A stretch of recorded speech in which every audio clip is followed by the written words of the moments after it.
আরে ভাই এলেন আপনার চা। ঠিক আছে, ছোট টেবিলে রেখে দে। আরে ভাই আমার এই ফোনটা দেখো না, সকাল থেকে অন হচ্ছে না। আর ঠিক আছে, আরে এই ফোনটা চেক করে দেখতো কি হয়েছে। আরে এই ফোনটা তো আইসি পাল্টাতে হবে।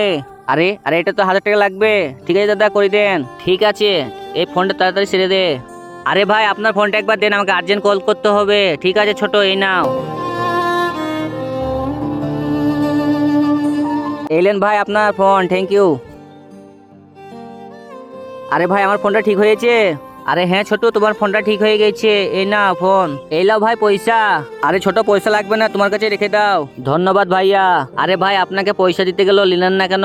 তার আগে বন্ধুরা, তোমরা যদি এই ছবিটা ভালোবেসে থাকো, ভিডিওতে লাইক করে চ্যানেলটা সাবস্ক্রাইব করে দাও। তোমরা যদি লাইক সাবস্ক্রাইব না করো তাহলে আমি বুঝে যাবো এই ছবিটাকে ভালোবাসো না। কমেন্টে আল্লাহর নামটা লিখে যাবেন। শুন তাহলে। আরে মা, তোমার ওষুধ নিয়েছি, অসুবিধা নাই কো, কিন্তু আমার গ্রামে যেতে 2 দিন লেট হবে, কারণ আমার ফোনটা নষ্ট হয়ে গেছিল, সেটাকে আমি ওই পয়সায় সারলাম। আরে ভাই তুই দেখ তাহলে ওই ছেলেটা ওর মাকে কতটাই ভালোবাসে। আরে বা ভাই, বুঝতে পেরে গেছি।